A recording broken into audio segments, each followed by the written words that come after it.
بس هما والنبي بالله عليكي شوفي حطي الاكل وشوفي فيه عيش في الفريزر كده. احنا عندنا عيش.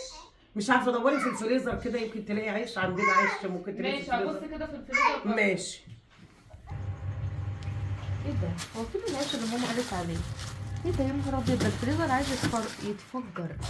ايه ده؟ ايه اللي ماما حاطاه ده كله؟ ماما يا ماما، نعم. هو فين العيش ده يا ماما؟ ايه ده انت مش لاقياه؟ وبعدين ايه يا ماما اللي انت حاطاه في الفريزر ده؟ هو لا انت- لا انا لازم اروق لك الفريزر ده. لا ما تروقليش حاجه سيبيه. لا لا انا لازم اروقه. ايه ده؟ ايه يا الحاجات بنتي دي؟ يا بصي دول حبه بزله عادي.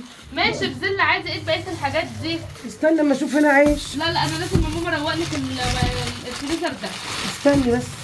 هتروقي ايه؟ ما هي حاجات إيه دي. ده؟ دي رنجه هتحط رنجه في الفريزر؟ رنجه من العيد. يا نهار ابيض. استني. دي رجول فراخ. هي رجول الفراخ بتتحط في الفريزر؟ ايوه. ماما هي رجول الفراخ بتتحط في الفريزر. ما احنا لما نعوزها هنجيبها من عند الراجل طازه. احنا شرفنا يبقى موجوده ولا لا؟ ده انا جايباها بالعافيه. ده انا موصيه عليها. دي رجول الفراخ انا موصيه عليها. قالهم قد ايه؟ بقالهم 5 6 شهور 7 شهور. ايوه انا ممكن ما الاقيهاش. ممكن تتمنع.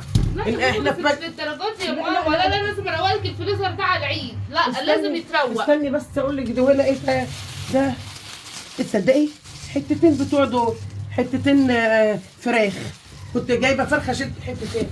استني اما اشوف ايه ده هنا. ايه يا ماما؟ ايه ده يا ماما؟ لا ده لازم يتروق. ايه دي ده؟ بقى إيه؟ بطاطس مهروسه؟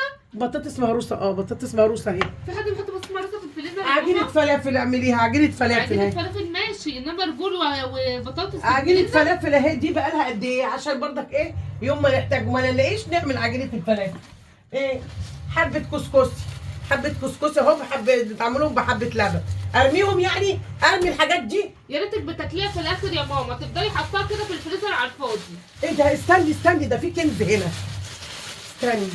استني ارمي يعني الحاجات دي بالله عليكي. ارمي الحاجات دي. اصبري ده لما تشوف ده ايه. سمكتين مشويين. بصي اهو. سمكتين مشويين. ارميهم. سمكتين مشويين. الفريزر لسه مكتشفاهم دلوقتي؟ انا نسيتهم. ما انت هي دي المشكله اللي انت بتحطي حاجه المشكله ان وتنسيها ما انا بنسى. بتاكليهاش. ان انا بنسى الحاجه. استنى ما اشوف ده ايه. دي منجايه دي ولا ايه ده؟ بسم الله الرحمن الرحيم. مش عارفه هو ده كيس ايه. مش باين له ملامح، شكله ده فول. الصدق كيس فول. ده كيس فول من رمضان. يا لهوي ارجع يا ده ماما، كيس فول والله ابدا. نترموا ليه يعني؟ طمنا انا بكره اجيب ولا لا؟ لسه. لا يا اختي لا. يا رب بالله عليكي ما لا انت تطلعي حاجه تاني. هتحتاج بالله عليكي ما تطلعي حاجه انت تاني. هتحتاج هحسدها الفريزر. فعلا. لا ده هتحتاج الفريزر انا بتاعي. هحسدها فعلا. اوعي تطلعي حاجه تاني. استني. كنز علي بابا. ده كان علي بابا. ايه يا اختي ده؟ ايه يا اختي؟ شيل حاجتي يا اختي. هو في حد زيك كده ياما في لا مصر؟ مش عايزه اوريكم الحاجات التانية اللي تحتاجوها. الحمد لله يا جماعه. ما شاء الله ما شاء الله. انت ما شاء ومراتك الله. يا ساتر يا رب. انتوا مش هتشوفوا والرجول ده اهم شيء الرجول. ايه يا بسمة؟ ربنا بيحبهم الفردات عشان مش هيشوفوا الحاجات التانية. لما لو شافوا التلاجة من تحت. لا اوعوا.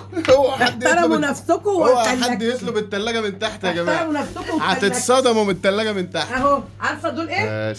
الستات المصرية بتاعت زمان دي اقسم بالله اصيلة. عندهم كنوز يا جدعان. ما تلاقيش ست دلوقتي من الفينيات تعمل اللي امي بتعمله. ما شاء الله عليك يا زوزو. ربنا يبارك لك. خير رمضان خير الدنيا كله في الفريزر بتاعك. البيت المستور يا ابني. افرض معيش فلوس يبقى ما عنديش حاجه اكل. جدع يا زوزو. لازم ما عنديش. اطلع دي أقسم بالله اسيحها واعملها الستات اكل. تتعلم منك والله. امال اروح اخبط على في جارتي؟ الظروف اللي احنا فيها اروح دي اخبط على جارتي؟ اقسم بالله الستات تتعلم اقسم منك. بالله ده خير ربنا. طول ما فريزرك مليان حتى لو كراكيب انت مستور. حصل. وتتكلم بقلب. حصل. وعندك تاكل. طالما عندك اكل ما تخافش. هو حد يطلب التلاجة من تحت تتفتح. الحس مسني ونام متهني. جدع. واقفل الفريزر ده محدش يجي ناحيته تاني ولا تقربوا له. باي باي. كفايه بقى عينيكوا عليا.